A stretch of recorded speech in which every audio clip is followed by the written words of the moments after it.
بسم اللہ الرحمن الرحیم۔ عزیز طلبہ السلام علیکم۔ آج ہم چیپٹر نمبر 6 جو ہے اوور کوٹ، اس کو کنٹینیو کریں گے۔ ہم نے لاسٹلی وہاں تک پڑھا تھا جب وہ کلین والے سے کلین کا ریٹ پوچھ رہا تھا، اور اس نے ظاہر لینا تو نہیں تھا، بس اس کے پاس پیسے نہیں تھے، لیکن اس نے دوسرے لوگوں کی نقل اتاری، جس طرح امیر لوگ پھرتے پھراتے کچھ پوچھ لیتے ہیں، تو اس طرح وہ اس نے بھی وہی ایکٹنگ کی ہے۔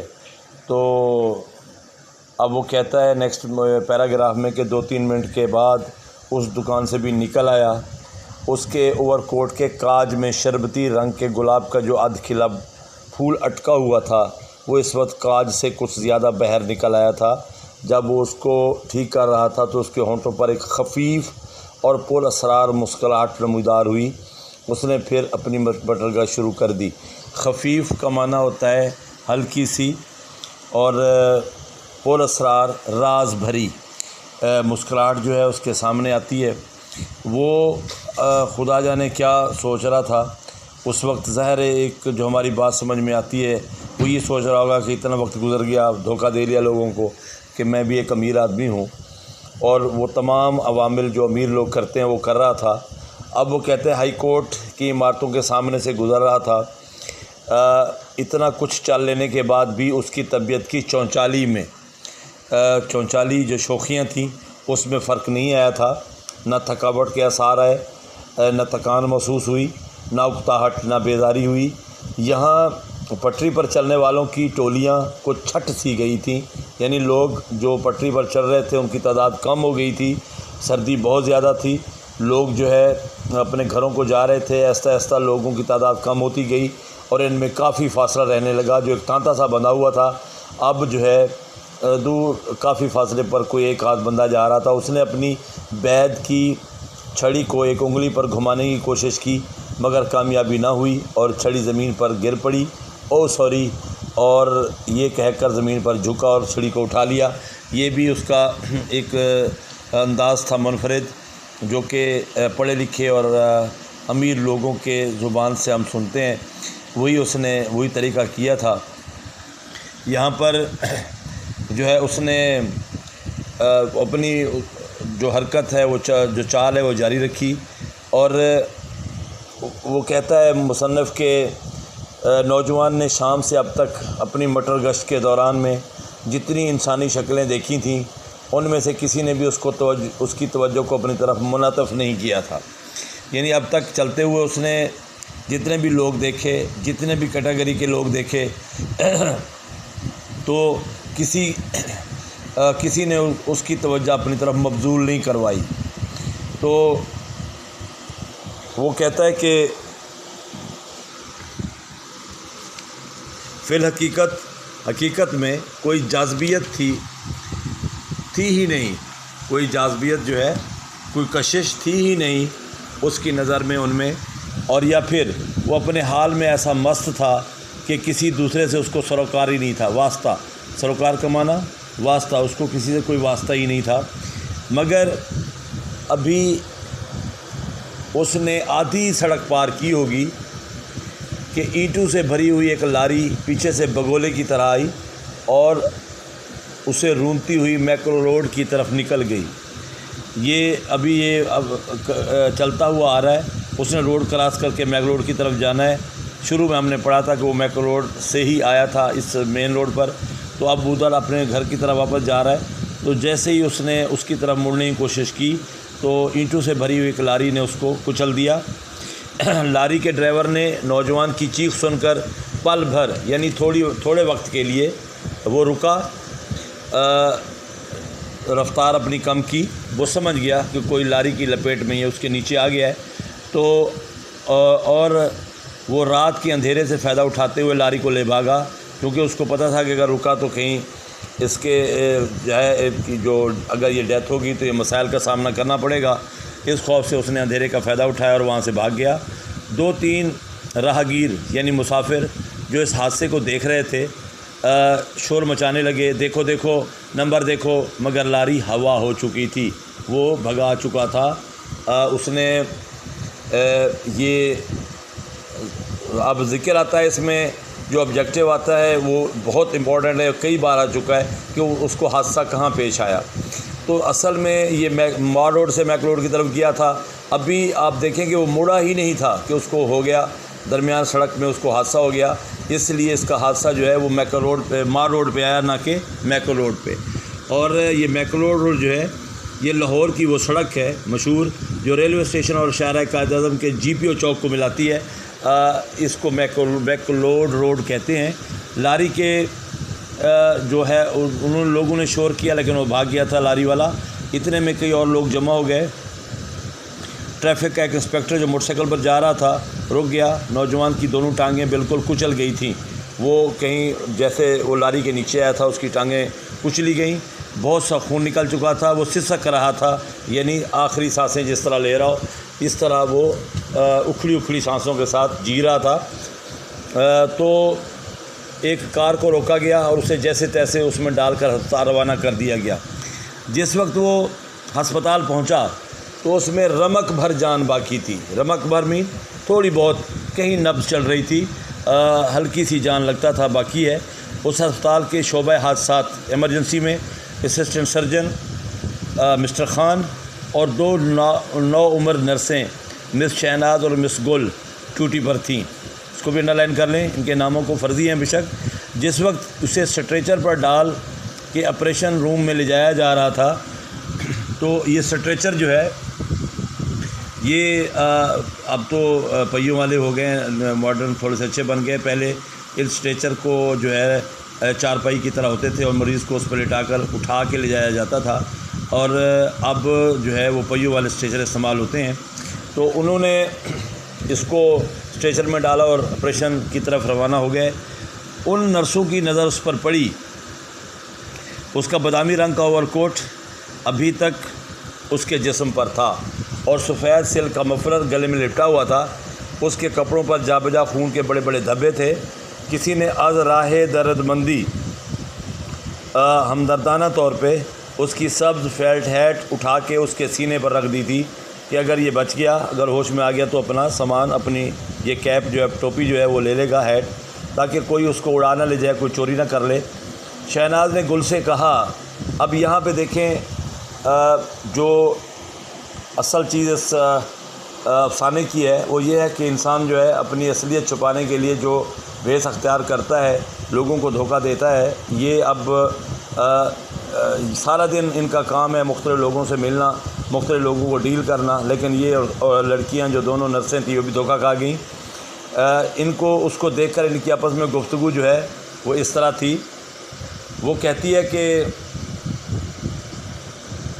شہناز نے گل سے کہا، کسی بھلے گھر کا معلوم ہوتا ہے بیچارہ، کسی اچھے گھر کا ہے۔ گل دبی آواز میں بولی، خون خوب بن ٹھن کے نکلا تھا بیچارہ، یعنی جس طرح اس نے شیپ بنائی ہوئی تھی، اپنی شکل بنائی ہوئی تھی وضاقتہ، اس سے وہ دھوکہ کھا گئیں۔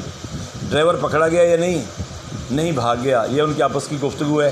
کتنے افسوس کی بات ہے، آپریشن روم میں اسسٹنٹ سرجن نرسیں چہروں پر جراحی کے نقاب چڑھائے۔ جراحی کے نقاب سے مراد آپریشن کرتے وقت ڈاکٹر اور نرسیں منہ پر جو نقاب چڑھاتے ہیں جرمز وغیرہ سے بچنے کے لیے، اس کو جراحی کے نقاب کہتا ہے، کہ وہ چڑھائے جنہوں نے ان کی آنکھوں سے نیچے کے سارے حصے کو چھپا رکھا تھا، اس کی دیکھ بھال میں مصروف تھے۔ اسے سنگ مرمر کی میز پر لٹا دیا گیا۔ اس نے سر میں جو تیز خوشبودار تیل ڈال رکھا تھا، یہ تیز خوشبودار تیل جو ہے پرانے وقتوں میں سرسوں کے تیل میں کچھ دھنیا کا تیل ملا کے لگایا جاتا تھا، بہت تیز خوشبو ہوتی تھی، اس نے بھی ویسے لگا رکھا تھا، اس وقت یہ فیشن تھا۔ اس کی کچھ مہک ابھی تک باقی تھی، وہ سارا دن گزر گیا تھا، پٹیاں ابھی تک جمی ہوئی تھیں، یہ لفظ استعمال کیا اس نے کہ اس کی جو پٹیاں ہیں وہ ابھی تک جمی ہوئی تھیں، یعنی بالوں کی تہیں ابھی تک جمی ہوئی تھیں، وہ جو سیندھ اس نے لگا لی تھی وہ ابھی خراب نہیں ہوئی تھی، جو مانگ اس کے سر پہ تھی، جو لکیر اس نے کھینچی تھی کنگھی سے، وہ بالکل ویسے کہ ویسی تھی۔ تو حادثے تھے، اس کی دونوں ٹانگیں تو ٹوٹ چکی تھی مگر سر کی مانگ نہیں بگڑنے پائی تھی، وہ بھی مانگ کا بتایا میں نے۔ اب اس کے کپڑے اتارے جا رہے تھے۔ سب سے پہلے سفید سلک کا گلوبند اس کے گلے سے اتارا گیا، اچانک نرس شہناز اور نرس گل نے بیک وقت ایک ہی وقت میں ایک دوسرے کی طرف دیکھا۔ اس سے زیادہ وہ کر بھی کیا کر سکتی تھی، کیونکہ اب وہ خود اپنے اوپر جیسے پچھتا رہی ہوں کہ دونوں پہلی نظر میں دھوکہ کھا چکی تھیں۔ اب جیسے ہی اس کا راز افشا ہونا شروع ہوئے، سب سے پہلے جب اس کا گلو بند اتارا گیا تو وہ کہتا ہے مصنف کے چہرے جو دلی کیفیت کا آئینہ ہوتے ہیں کہ ان کے دل میں کیا ہے، دل میں ان کا کیا کنڈیشن ہے، کیا حال ہے، چہرہ اس کا آئینہ ہوتا ہے، بتا دیتا ہے۔ جراحی کے نقاب تلے چھپے ہوئے تھے اور زبانیں بند تھیں۔ نوجوان کے گلو بند کے نیچے نکٹائی اور کالر تو کیا سرے سے قمیص ہی نہیں تھی۔ اب اس کے راز جو ہیں وہ ظاہر ہونا شروع ہو گئے۔ جب انہوں نے پہلے دیکھا تو انہوں نے کہا تھا بھلے گھر کا ہے، بڑا بنٹھن کے نکلا ہوا تھا سیر کرنے کے لیے، لیکن حالت کیا ہے اب کہ جب گلو بند اتارا گیا تو نیچے کالر بھی نہیں ہے، ٹائی بھی نہیں ہے اور قمیص ہی نہیں ہے سرے سے۔ اس نے اس طرح چھپا رکھا تھا اپنے آپ کو کہ جو ٹائی ہے وہ بھی اس کی نہیں تھی، لیکن اس نے ظاہر نہیں ہونے دیا۔ اور اس نے کوٹ اتارا گیا تو نیچے سے ایک بوسیدہ اور اونی سویٹر نکلا، پرانا اونی سویٹر جس میں جا بجا بڑے بڑے سوراخ تھے، یعنی بہت پرانا تھا۔ ان سوراخوں سے سویٹر بھی زیادہ بوسیدہ اور میلا کچیلا ایک بنیان نظر آتی، یعنی سویٹر سے بھی زیادہ میلا اور پرانا بنیان نظر آ رہا تھا ان سوراخوں سے، اور وہ بہت میلا تھا۔ نوجوان سلک کے گلوبند کو کچھ اس ڈھب سے گلے میں لپیٹے رکھتا تھا کہ اس کا سارا سینہ چھپا رہتا تھا۔ اس کے جسم پر میل کی تہیں بھی خوب چڑھی ہوئی تھیں، یعنی وہ اتنا اس کے جسم پر میل تھا، لگتا تھا کہ وہ عرصے سے نہایا ہی نہیں ہے۔ ہاں لیکن وہ کہتا ہے کہ لگتا تھا کم از کم 2 مہینے نہیں نہایا۔ البتہ گردن خوب صاف تھی، کیونکہ گردن ظاہر ہو جاتی تھی اور اس نے اس کو خوب رگڑ کے صاف کر رکھا تھا، اور اس پر ہلکا ہلکا پاؤڈر لگا ہوا تھا۔ سویٹر اور بنیان کے بعد پتلون کی باری آئی تو پتلون کو پیٹی کی بجائے ایک پرانی یہ دھجی سے، جو شاید کبھی نکٹائی ہوگی، خوب کس کے باندھا گیا تھا۔ اب نیکسٹ دیکھیں راز اس کا کہ وہ بیچارہ پیٹی یعنی بیلٹ تو اس کی تھی نہیں، لیکن پرانا پھٹا پرانا کپڑے کا ٹکڑا، دھجی اس کو کہتے ہیں، یعنی کوئی ہو سکتا ہے پرانی نیکٹائی ہو، تو اس کو اس نے بیلٹ بنا کے پینٹ پر کس کے باندھا ہوا تھا۔ اب بوٹ اور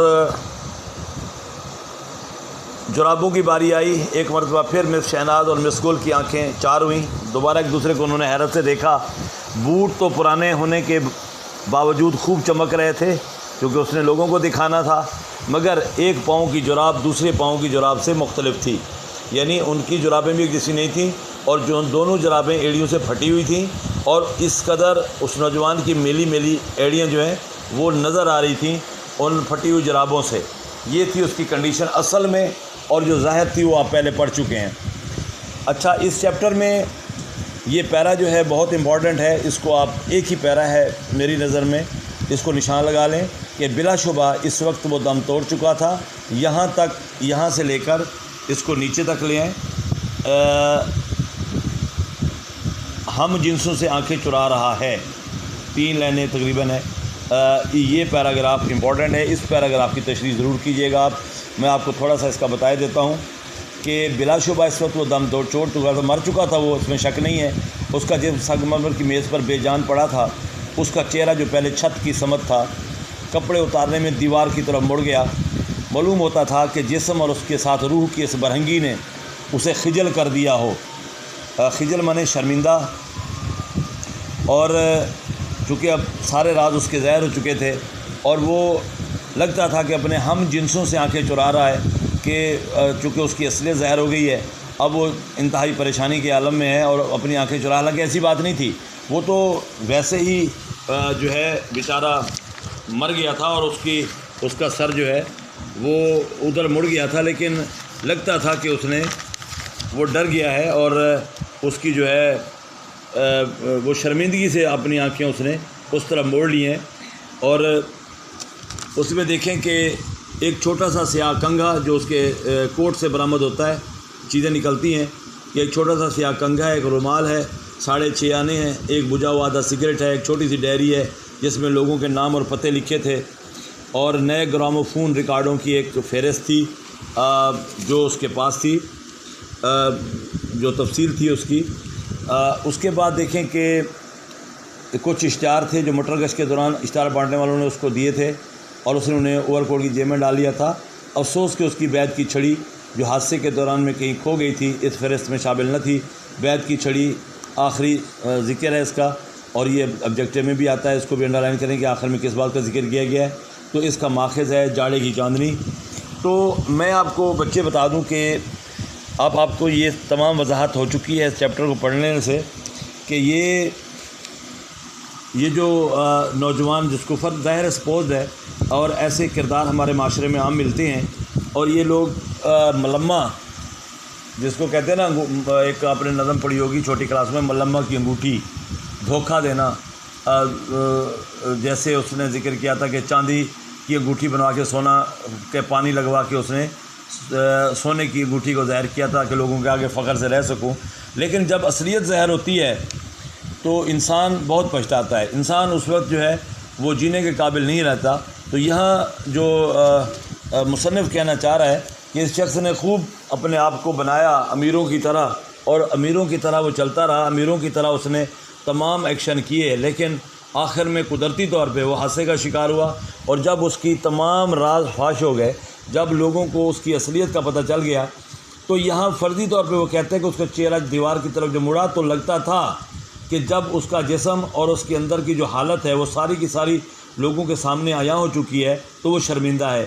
اور یہ مصنف کی اختراع ہے، لیکن وہ تو چونکہ مر چکا تھا، اور اس کو جب کپڑے اتارے جا رہے تو ادھر ادھر مڑ گیا، اس کا چہرہ قدرتی طور پہ دیوار کی طرف ہو گیا۔ لیکن حقیقت ایسے ہی ہے کہ جب انسان کو اپنی جو جھوٹ پکڑے جائیں، اپنی جو لوگوں کو دھوکہ دینے کے لیے اس نے روپ اپنائیں، جب وہ اصلیت کے سامنے آ جائیں تو پھر انسان جو ہے جینے کے قابل نہیں رہتا۔ تو یہ سبق ہے اس چیپٹر میں کہ انسان کو جو کچھ ہے وہ اتنا ہی رہنا چاہیے، اتنا سے بھی کم اپنے آپ کو ظاہر کرنا چاہیے تاکہ وہ آسودگی سے اپنی زندگی گزار سکے۔ اگر انسان اپنے آپ کو بڑھ چڑھا کے پیش کرے گا تو ضرور پریشانی کو جو ہے اس کو سامنا کرنا پڑے گا۔ تو یہ چیپٹر تھا بچے، اس میں اس کا جو ہے بہت امپورٹنٹ ہے خلاصہ، اور یہ ایک پیرا میں نے آپ کو بتایا، یہ کیجیے گا۔ تو اور بھی پیرے ہیں اس میں جو آپ کے ہیلپنگ بک میں ہوں، اس کو دیکھ لیجیے گا، لیکن یہ امپورٹنٹ ہے۔ اور اس میں کچھ سبجیکٹ ہیں میں آپ کو کروا دیتا ہوں۔ پہلا ہے کہ جب وہ برابر تکے چلا گیا، پہلے میں آپ لکھیں گے، اس کو ٹیک کریں تکے۔ نوجوان اپنی ڈیش سے خاصا فیشنیبل معلوم ہوتا تھا۔ دوسرے میں دیکھیں، یہ آپ دیکھیں کہ سب چیپٹر کے شروع میں اس کا یہ آبجیکٹو ہے، اپنی وجہ سے ہوگا۔ اس نے کہ